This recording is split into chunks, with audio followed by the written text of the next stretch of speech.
school, and I am too. But what I will say is, this is not a basic math issue. This is more of an algebra, even a calculus issue. You have to take in the facts that the teachers here, the faculty here, care about the students because they work to do anything to see their students succeed. I can give you an example. My grandmother was going to school in Marion. She was failed in Marion. She stayed with us here now, Golden Sugar Brothers. She is a C student now. But the teachers here are not expecting her to be a C student. They wish her to be an A student because they see her people just as I do.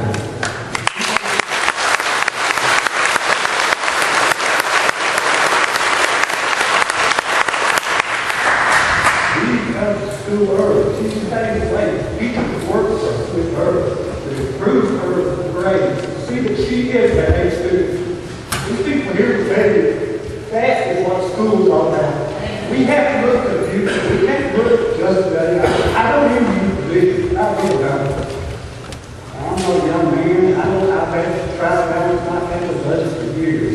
And there's lots of times, especially now in spring and opportunities, where I've had to look at long-term decisions that I've made to try to balance my budget. I had to make sacrifices so that my children don't. My daughter graduated here. When she started school here, she had all the time in math.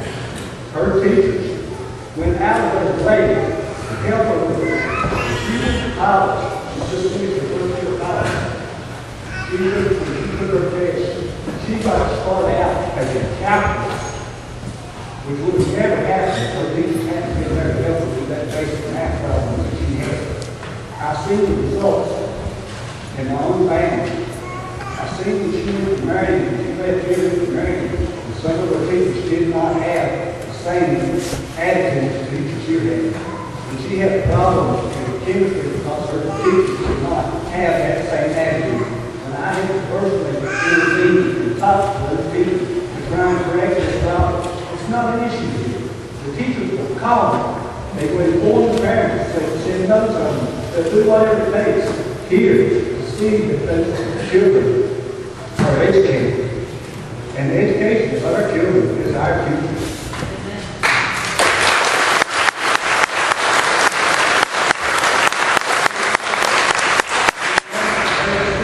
I want to listen to God. I want to listen to everybody else. There's so many issues that need to be addressed. I ask you to look at some of these issues, some of these variables. They're not basic math variables in this way. Look at China. Fastest growing economy in the world. Why is it the fastest growing economy? Because they look long term. We are so excited in this country that we see ourselves in. But please, I beg you, when you try to answer this question today, we don't see ourselves in it.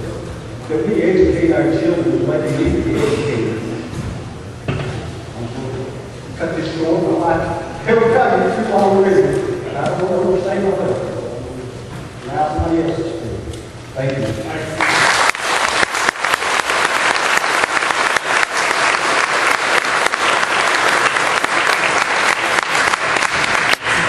Chris Stone.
I'm here tonight to discuss as we all want to watch the closure of our school. And thank you very much for taking the elementary school off the table. We still have students in middle school that we want to talk about that. I lived in Sherbrooke for 33 years, and this school has been a focal point of this community for that entire time, the whole time that I've lived here. And I want to talk, take a few minutes, and I heard a phrase years ago, before the library was built, down there, we came for a fall festival, and my husband said, if these walls could talk, we're going to talk about that tonight. We're going to talk to you a little bit about if these walls could talk, what would they say? If this school could talk, if the grounds could talk, if the ag building could talk, what would it tell us? Let's take a minute. I want to address the issues on this community. I'm a social worker, went into social work, so I didn't have to deal with numbers and all of that, so I'm not a budget person. I know that we have budget issues. I don't feel that taking teachers to another school is going to solve our budgetary issues.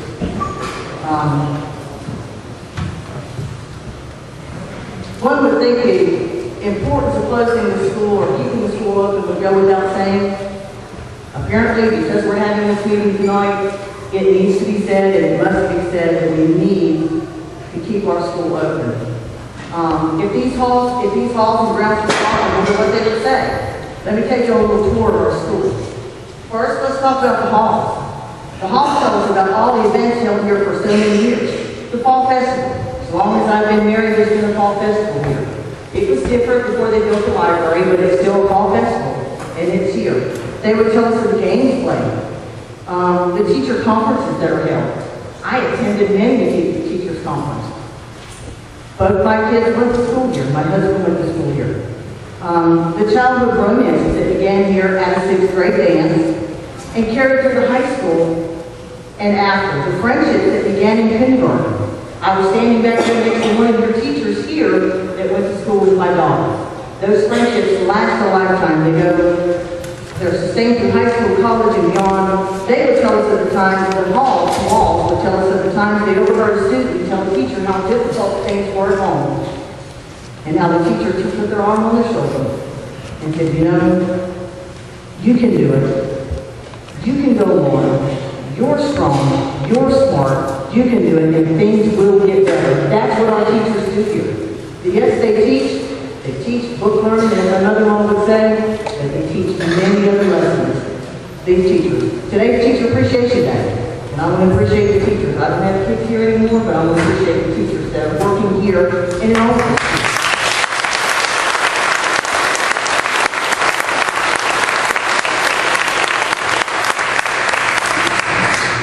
And apparently it's on tonight.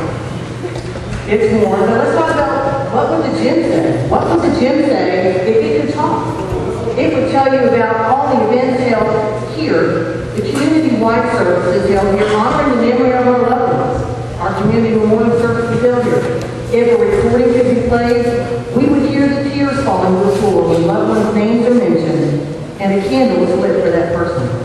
We hear the blending of voices in song and in prayer for our leaders and our community as a whole. We pray for them. We pray for the Board of Supervisors, Senator Jericho, Jeff Campbell. We pray for you all. We would also hear the laughter as our community gathered to play basketball. I can tell you many stories about coming down here and picking up someone in the life-saving group because they got hurt while playing basketball. Or to support our youth at a youth sports event. We would hear parents, coaches, and kids enjoying the youth league games held here for so many years. We would also hear the beautiful voices of our children honoring our veterans on Veterans Day and their service to our country. Let me remind you and tell you, there are many veterans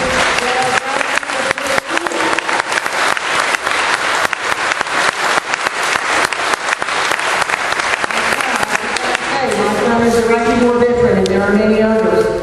And these kids, every November 11th, honor, and they honor those veterans for their service.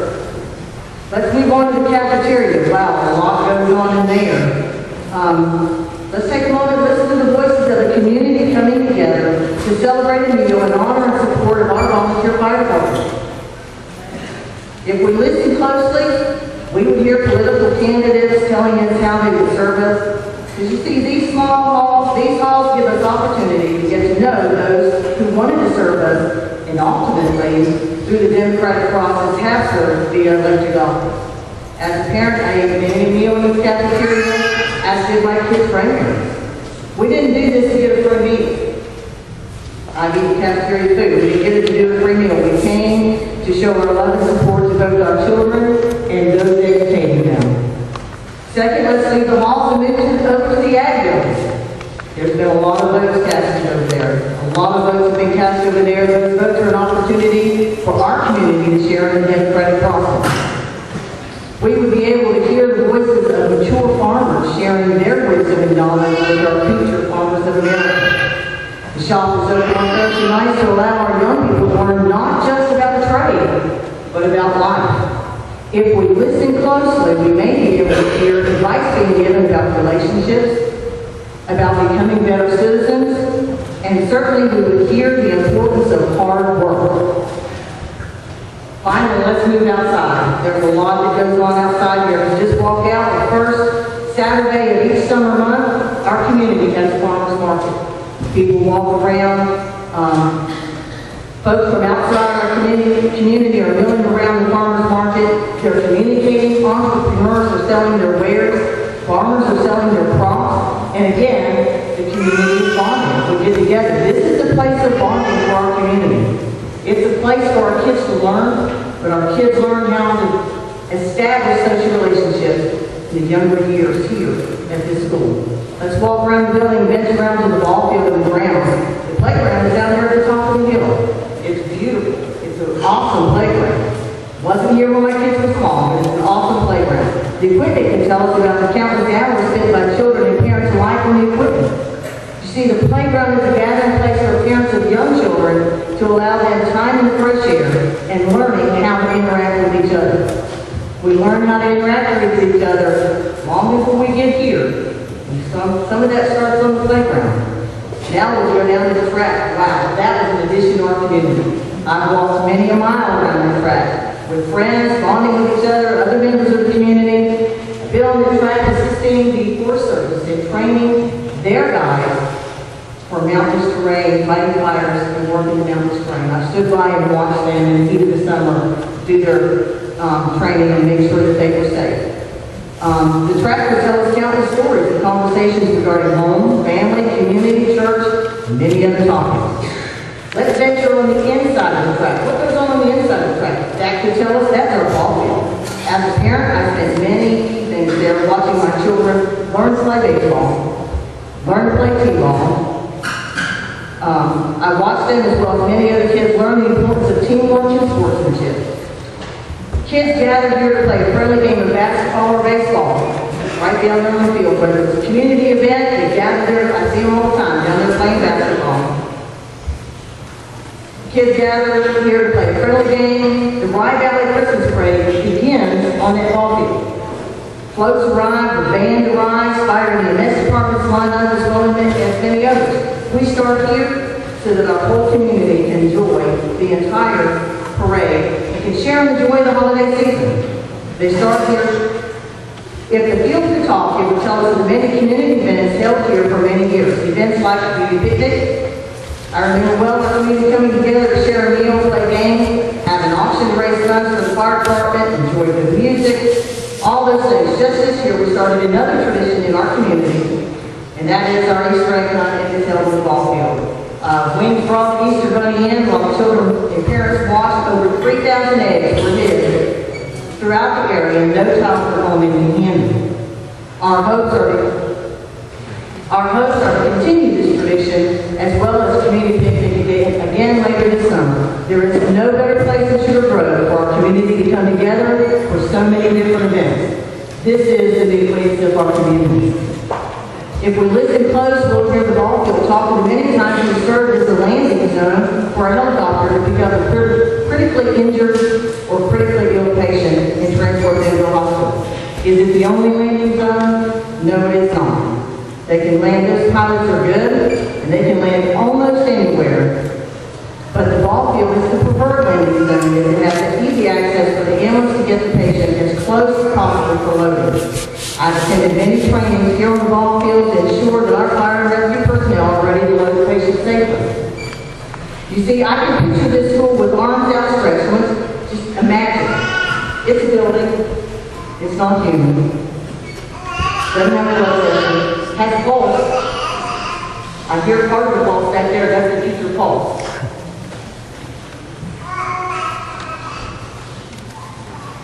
Arms outstretched, inviting our community in to assist in the education of our children. I'm not a teacher, and many of us here are not teachers by profession, but we all have a hand in teaching our children. A few years ago, we heard the phrase, "It takes a village to raise a child." I can truly say that this school is the center of our village, and we all strive to teach our children how to live independently in this world. And I implore you tonight to explore any and all options to prevent the closing of any part of this school. Thank you for your time and consideration.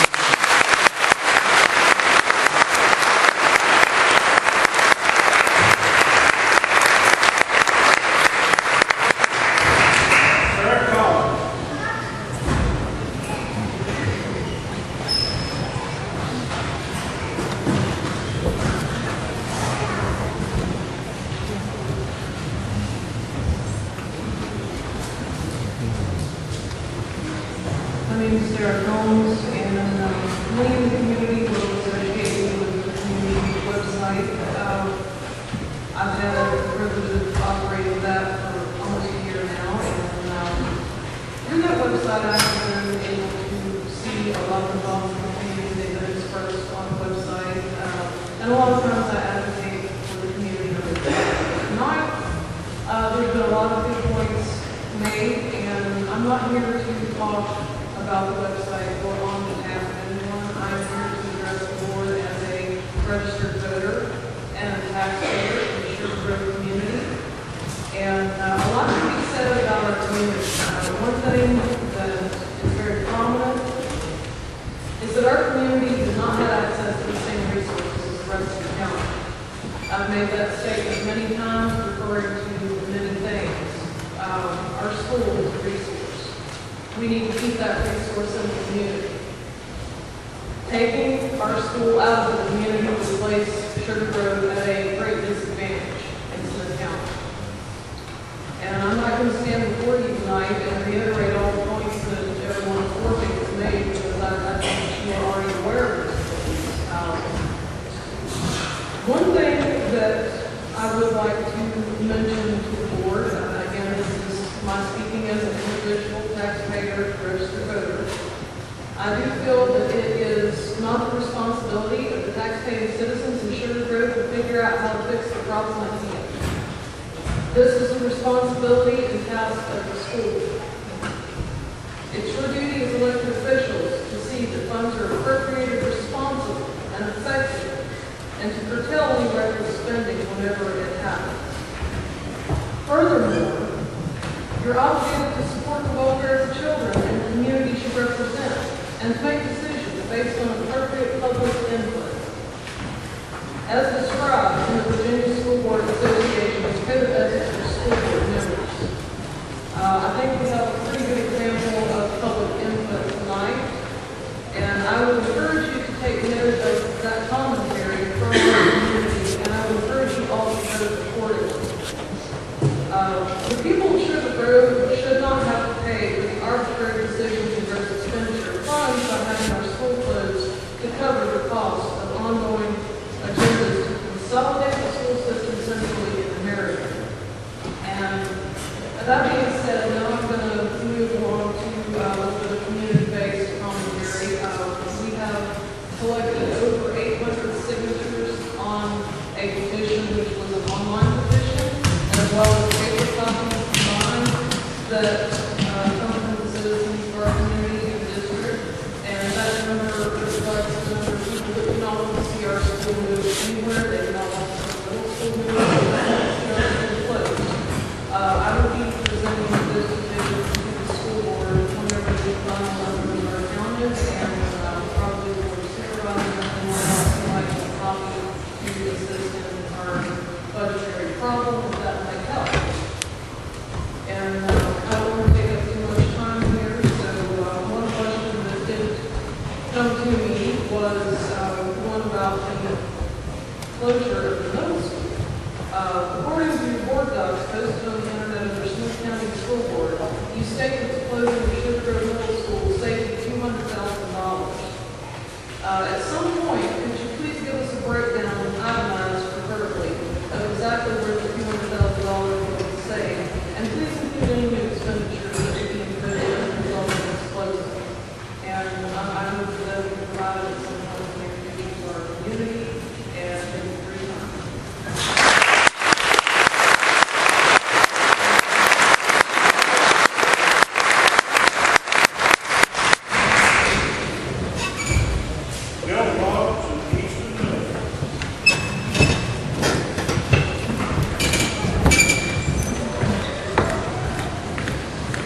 it will affect our entire community as well as our school staff and all our students.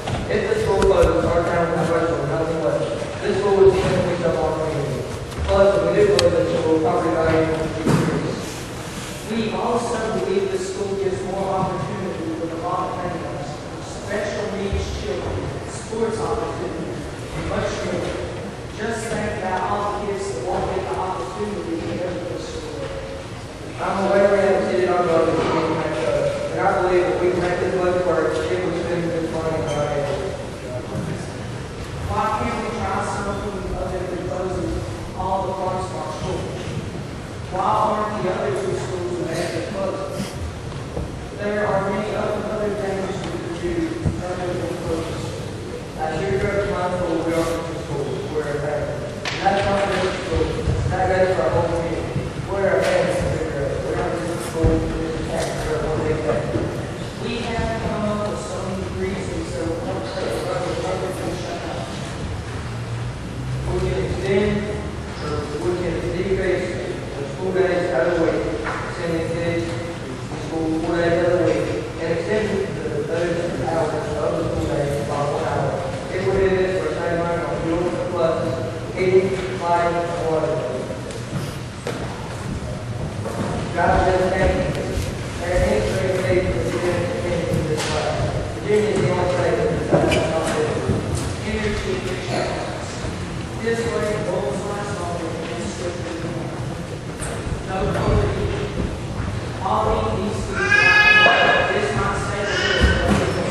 Thank you, guys.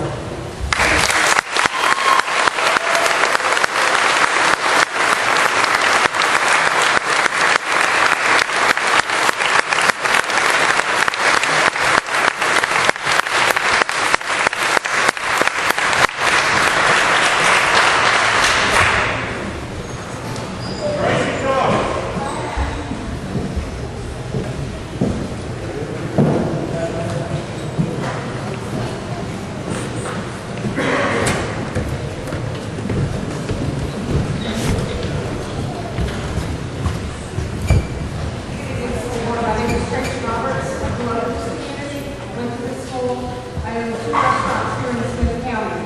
This affects me.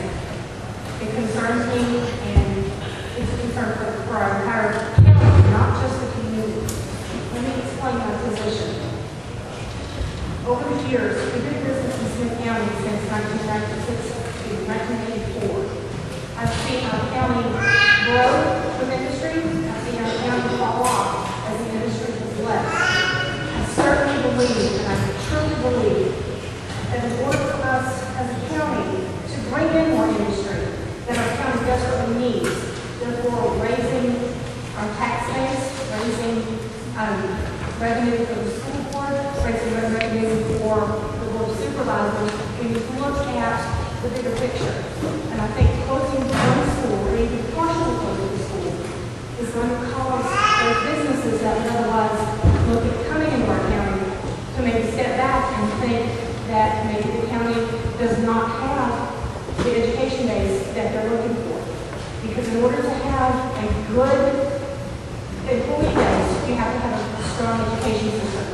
Smyth County has a strong education system, but as we close our schools and consolidate our schools, as other people have mentioned, problem students, it increases, and violence increases. I think maybe drug use increases because students are not getting the one-on-one time with the teachers that they need, and we have great teachers. You all know that we have excellent teachers in our county. I think also that having lived outside the county for a long time, I've spent time in the larger cities. I have friends that are still in San Antonio and Los Angeles and the Dallas area and Tampa. They don't mind driving 2 or 3 hours one way to work, whether they're working in Bradford or Bristol or even further.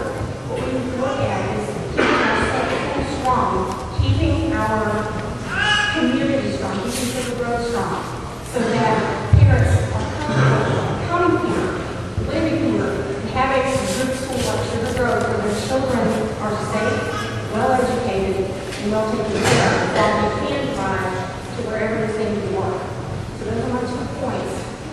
Everybody has spoken so well tonight, and aren't evidence of what this school can produce, I don't know what is. Gentlemen, you did a great job.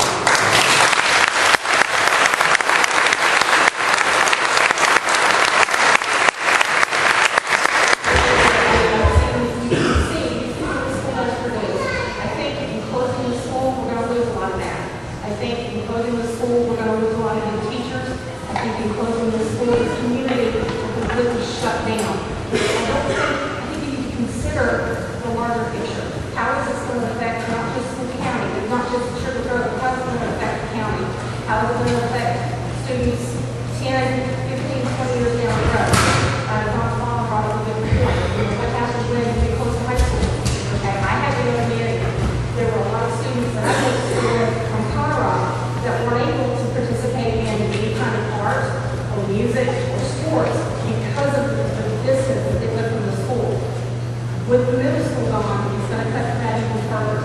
There have been some brilliant artists on the team that I went to school with. There have been some brilliant musicians that come out of here. There have been some brilliant teachers. I think it's going to affect us all if they're here. Thank you. I thank Mr. Jessica and Mr. Campbell for coming out. I know we're very busy, and this is important to all of us. But thank you. Please consider everything that you've heard tonight. Thank you.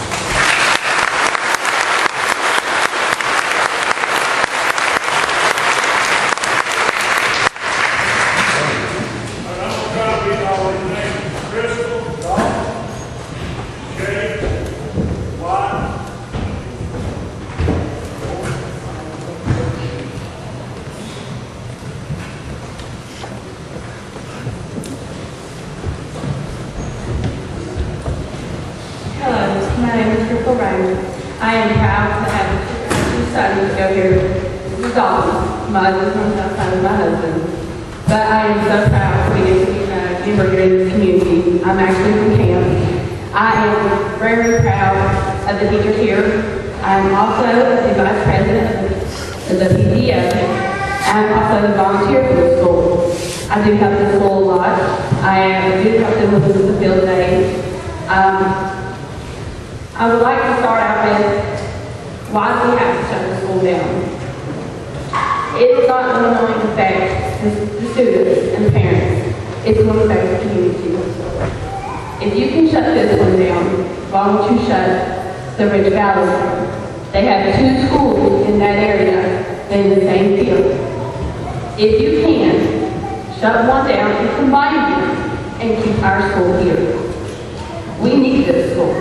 This school is for our children. Our children do get up early and they come here and they love the school here. The teachers they teach them one-on-one. They don't have no problems. They actually do one-on-one. And like we mentioned before, the teachers are able to get a hold of. They help the students. They help the parents. If you have problems with your kids at home, the parents are there to help too. Community helps you too. It helps people out. We all stick together because we are a grower. And if you're a grower, you're always a grower. If I'm not.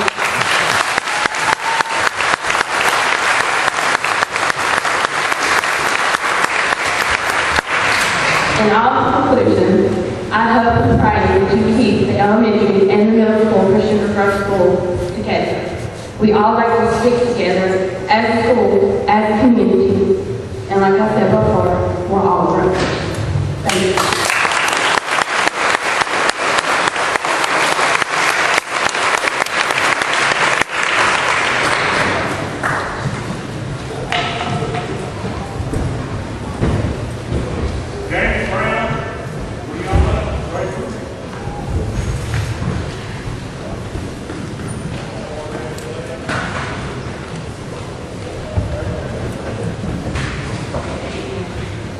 I would like to address the school board by saying that we came here in October this year from Alabama. And I had a class that hated school. She hated going to school, she hated being in school. And I couldn't have asked her better school. I went to school here, and she saved lifelong friendships already. Friends that will be with her for the rest of her life. Katie going to school and not doing well academically in another school. She comes here and she's a straight A student. Teachers here care about her and they help her. And as you all can see, most of my class is probably here tonight that went to school together here. Some of the teachers here have been here since I was a student. I also have some boys that go to school here. One has behavior problems and I couldn't ask for better teachers for him. She has been absolutely wonderful for him and has helped me as a parent to deal with him. Does he still have problems? Sure. Would they be worse if he went to Marion? A whole lot. Everybody else has said it a lot better than I have, but I'm urging you to consider all your options. And my one question to you is how can we build a brand new school when we don't have the funding to keep this one open? Thank you.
against a full board.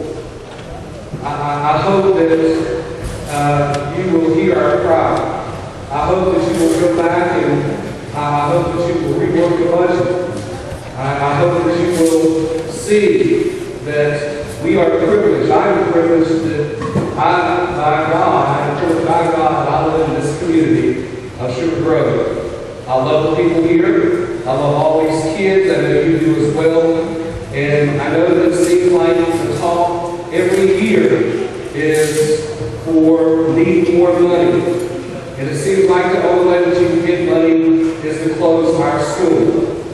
However, tonight we've heard that there are other schools that can be closed. There are other areas that could be looked at. I even highly recommend that you look within the office of itself and kind of consolidate the office there at the school board office to bring in more finances as well. I have children in this school. I'm proud of this school. Our teachers are underpaid and overworked, but yet they love these kids. These kids in our middle school look at these teachers as family. You got to understand that this school is a family. This school, for a math teacher, Miss Mullins, for months, I didn't even know her name because my kids called her mom. Why? Because she loves these kids and she takes care of them. These teachers look out for the best interests of our students. They go the extra mile to make sure that our kids know what they're talking about and try to exceed the next level. But one of the major concerns that I want to speak on tonight is if the school was closed, whether it be the middle or both, the concern is safety. There's always has to be a concern of safety. We as parents who live in Sugar Grove School have limited time to get our children ready and get on the bus. In camp, the kids are picked up from around 6:20 to 6:35. If you're considering busing these kids to Marion, you're asking the kids to get on the bus around 6 a.m. to 6:15. And not only is it amount dangerous, but you're asking our children to work a 10 or 12 hour day when the administrative team's only required to work 8 hours. How fair is that? My son rides the bus to high school now. There are many times when the bus is so full, there's practically nowhere to sit. And almost each bus has about 2 routes each morning in the afternoon. It's going to add travel time when you have to move these kids to Marion. All because we need to understand that as parents, we have limited time to get our children ready and get them dressed. And most of the time, our kids don't get breakfast because they come here to this school and they get breakfast. And then the bus to Marion is going to give them a short amount of time to get breakfast.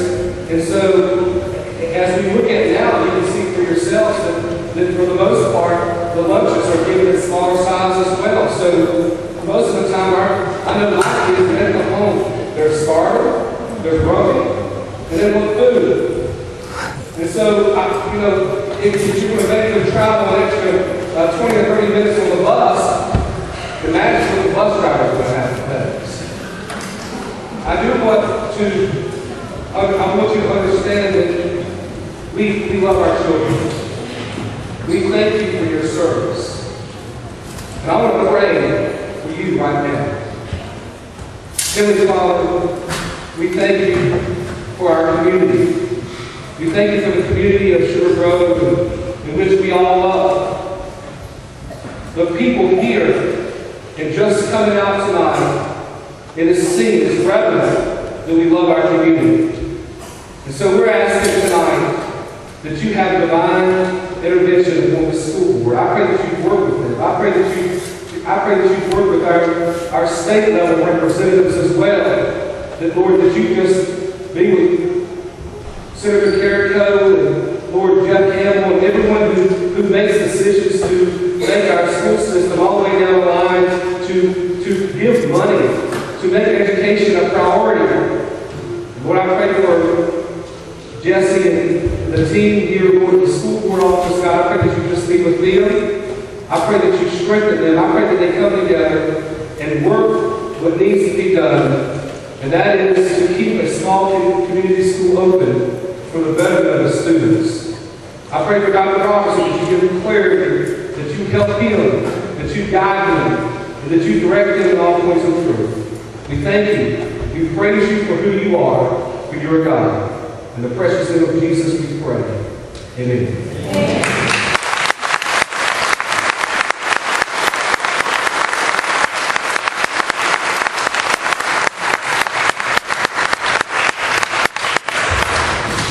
That's all that has signed up, and public hearing is now closed. Thank all of you for coming out. I appreciate you coming.